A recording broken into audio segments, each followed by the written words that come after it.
മദ്രാസി കോടതിയിൽ നിന്നൊരു നോട്ടീസ് വന്നിരിക്കുന്നു. എന്ത് നോട്ടീസ്? ചാക്കോ മുതലാളി ഏതോ മാറുവാടിക്ക് കൊടുത്ത വാസ്കോയുടെ ചെക്ക് മടങ്ങിയെന്ന്. മൊത്തം 25 ലക്ഷം രൂപ കടം വാങ്ങിയിട്ടുണ്ടെന്ന്. എന്ത് അനർത്ഥങ്ങളൊക്കെ അവൻ അവിടെ ഉണ്ടാക്കി വെക്കുന്നത്. നമ്മുടെ വസ്തുവകൾ അറ്റാച്ച് ചെയ്തിരിക്കാൻ കാരണമുണ്ടെങ്കിൽ ബോധിപ്പിക്കാൻ മദ്രാസ് ഹൈക്കോർട്ട് അയച്ച നോട്ടീസാണിത്. ഹലോ, മദ്രാസിൽ ചാക്കോ എന്ന് വിളിച്ചൊരു. സാർ, സാറിനെ കാണാൻ. ഒരു പുല്ലനെ എനിക്കിപ്പോ കാണണ്ട. എന്താ നിങ്ങൾക്ക് വേണ്ടത്? മിസ്റ്റർ വാസു, സ്റ്റേഷൻ വരെ ഒന്ന് വരണം. എന്തിന്? രാധാകൃഷ്ണന്റെ മരണം സംബന്ധിച്ച് ചില കാര്യങ്ങൾ. അത് എത്ര തവണ നിങ്ങളിപ്പോ ചോദിച്ചതാ? കുറ്റം തെളിയിക്കണ്ടേ? വരൂ. ഞാനങ്ങ് വരുന്നില്ല. വാസ്കോ ഉടമയെ ആ സ്ഥാപനത്തിൽ നിന്നും പോലീസ് ബലം പ്രയോഗിച്ച് ഇറക്കിക്കൊണ്ട് പോകുന്നത് നിങ്ങൾക്ക് കുറച്ചില്ലേ?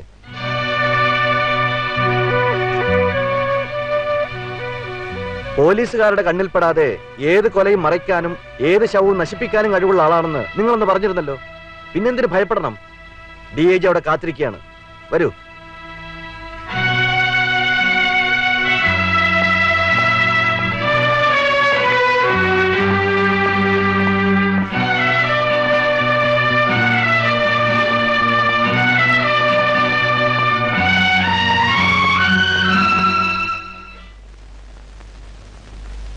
ഇയാളിപ്പോൾ എവിടെ ഉണ്ട്? എനിക്കറിയില്ല സർ. രാധാകൃഷ്ണൻ കൊല്ലപ്പെട്ടതിന്റെ അടുത്ത ദിവസം റസാഖ് എന്ന നിങ്ങളുടെ ഈ ജോലിക്കാരനെ അവന്റെ വീട്ടിൽ ചെന്ന് നിങ്ങൾ കൂട്ടിക്കൊണ്ടുപോയെന്ന് ഇവന്റെ ഉമ്മ പറയുന്നു. പൊന്നു മുതലാളി, എന്റെ മോനെ കാട്ടിക്കൊടുക്കണമെന്നും പറഞ്ഞ് ഇവര് ഞങ്ങളെ വല്ലാണ്ട് ഉപദ്രവിക്കുന്നു.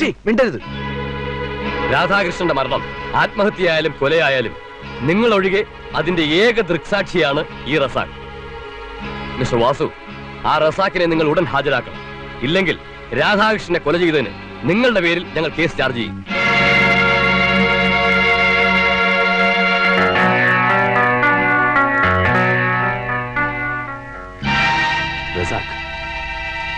നീ എന്തിനിങ്ങോട്ട് വന്നു? പോലീസുകാർ എന്റെ വീട്ടുകാരെ ഉപദ്രവിക്കുന്നു മുതലാളി. എന്റെ ഉമ്മയും എന്റെ ഇക്കയും. എനിക്ക് ഇനിയും ഒളിച്ചു ജീവിക്കാൻ പറ്റില്ല. എങ്കിൽ ചെന്ന് പറയടാ. സ്റ്റേഷനിൽ പോയി പറ, ഞാനാണ് രാധാകൃഷ്ണൻ ചവിട്ടിയത്, നീയാണ് അവനെ ടെറസിന്റെ മുകളിൽ താഴ്ത്തിട്ടെന്നൊക്കെ. മുതലാളി, സംഭവത്തിന്റെ ഏക ദൃക്സാക്ഷിയായ നിന്നെ ഇതിനകം പൊടി പോലും കാണിക്കാതെ നശിപ്പിക്കാൻ എനിക്ക് കഴിയുമായിരുന്നു. മേലിൽ ഇതുപോലെ തല പുറത്ത് കാണിച്ചാൽ എനിക്കത് ചെയ്യേണ്ടി വരും.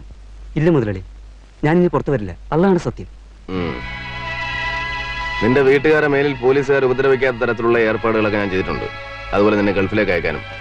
ഒരാഴ്ച കൂടെ നീ എവിടെയെങ്കിലും ഒളിച്ചിരിക്കേ, എല്ലാം ശരിയാവും. നാളെ ഞാൻ മദ്രാസിലേക്ക് പോവാ, വന്നിട്ട് ബാക്കി.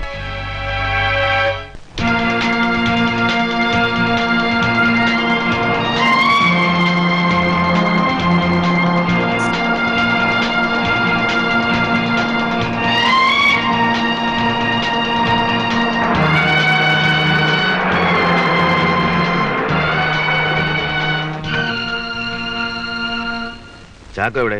മോളിലുണ്ട്. പറ്റിയെടുത്ത്. ഓ,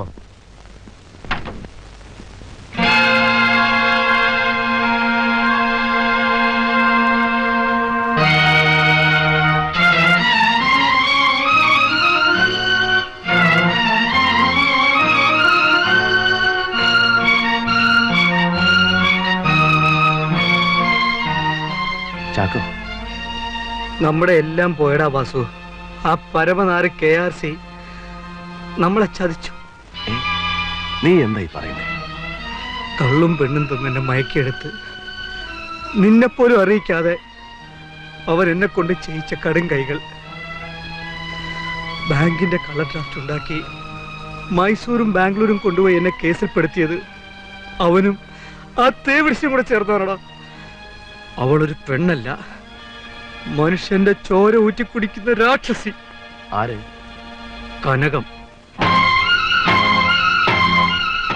എന്നെ കൊതിപ്പിച്ച് അവൾ നെയ്തെടുത്ത് 8 കാല് വലയിൽ വീഴ്ത്തി കുറേശ്ശെയായി കൊത്തി തിന്നുകയായിരുന്നു.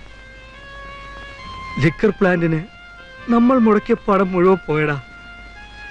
അവരാ ലൈസൻസ് വേറെ ആൾക്ക് കൊടുത്തു. ചാക്കോ, ഞാൻ കാരണം എല്ലാം നശിച്ചു. ഇല്ലടാ, ആര് ശ്രമിച്ചാലും നമ്മുടെ വാസ്കോ തകരില്ല. ഞാൻ ജീവിച്ചിരിക്കുമ്പോ നിനക്കിത് എന്താ പറ്റിയത്? പറയടാ. എടാ, നമ്മൾ കഷ്ടപ്പെട്ടുണ്ടാക്കിയ പണമല്ലേ, പോയെങ്കിൽ പോട്ടെ. അതേക്കുറിച്ച് ഓർത്ത് നീ വിഷമിക്കണ്ട. പണമല്ല വാസു, അതിനും വലുത്.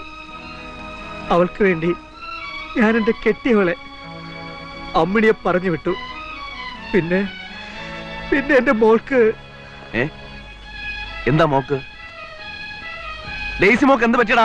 വാസു, അമ്മയെ പിരിഞ്ഞിരിക്കുന്ന കുഞ്ഞല്ലേന്ന് പറഞ്ഞ് എന്റെ മോളെ കനകം കൊണ്ടു നടന്നപ്പോ സ്നേഹം കൊണ്ടാണെന്ന് ഞാൻ കരുതി. എന്നാൽ കഴിഞ്ഞ ശനിയാഴ്ച മോളെ അന്വേഷിച്ച് ഞാൻ ചെന്ന